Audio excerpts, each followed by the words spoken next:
कुछ साल पहले मेरी एक सहेली ने सिर्फ 50 साल की उम्र पार की थी। लगभग 8 दिनों बाद वह एक बीमारी से पीड़ित हो गई थी और उसकी जल्दी ही मृत्यु हो गई। ग्रुप में हमें एक शोक संदेश प्राप्त हुआ कि दुख की बात है, वह हमारे साथ नहीं रही।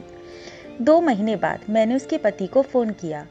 ऐसे ही मुझे लगा कि वह बहुत परेशान होगा क्योंकि ट्रैवल वाला जॉब था।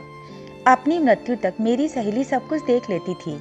घर, अपने बच्चों की शिक्षा, वृद्ध ससुराल वालों की देखभाल करना, उनकी बीमारी, रिश्तेदारों का प्रबंधन करना, सब कुछ।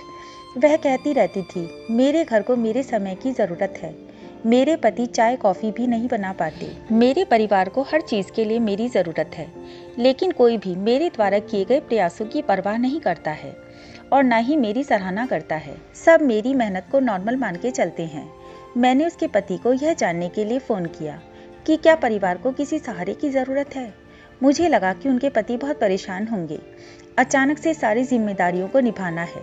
उम्र बढ़ने के साथ साथ माता पिता, बच्चे, अपनी नौकरी, इस पर अकेलापन, कैसे होंगे बेचारे। फ़ोन कुछ समय के लिए बजा, उन्होंने नहीं उठाया। 1 घंटे बाद उन्होंने वापस कॉल किया। उन्होंने मुझसे माफ़ी मांगी कि वह मेरे कॉल का जवाब नहीं दे पाए क्योंकि अपने क्लब में 1 घंटे के लिए टेनिस खेलना शुरू किया था और दोस्तों से मिलना वगैरह भी। यहाँ तक कि उन्होंने पुणे में ट्रांसफ़र करवा लिया, इसीलिए अब ट्रैवल नहीं करना पड़ता। मैंने उनसे पूछा, घर पर सब ठीक हैं? उन्होंने जवाब दिया, एक रसोइया रख लिया है, थोड़ा और पेमेंट किया तो वह किराने का सामान और सब्जी फल वगैरह भी ला देगा।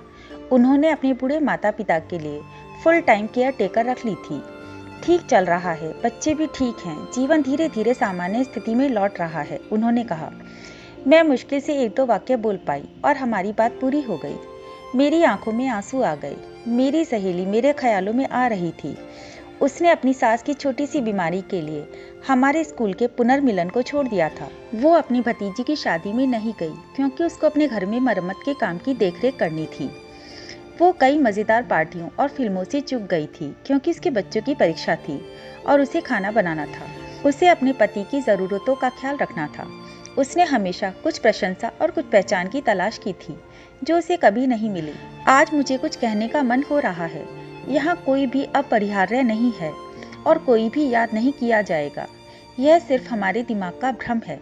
शायद यह सांत्वना है या यूं कहें कि हमारे समझने का तरीका। जब आप दूसरों को खुद से पहले रखते हैं तो वास्तव में आप यह भी दिखा रहे होते हैं कि आप पहले नहीं हैं। उसके मरने के बाद उन्होंने 2 और नौकरानियां रख लीं और घर ठीक चल रहा था।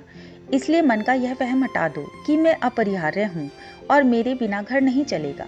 इस कहानी को खत्म करने से पहले मैं यही कहना चाहती हूँ कि अपने आप के लिए समय निकालें। अपने दोस्तों के साथ संपर्क में रहें, बात करें, हंसें और आनंद लें। अपने शौक पूरे करें, अपने जुनून को जिएं और अपनी ज़िंदगी को जिएं। हर किसी को आपकी ज़रूरत है, लेकिन आपको भी अपनी देखभाल और प्यार की ज़रूरत है। हम सभी के पास जीने के लिए केवल एक ही जीवन है। यहाँ मैं 2 पंक्तियाँ और कहना चाहूँगी। दर्द की कोई तो हद हो कि हम सहें तो सहें कब तक। रिश्तों को ज़रा तुम भी संभालो, हम अकेले संभाले कब तक।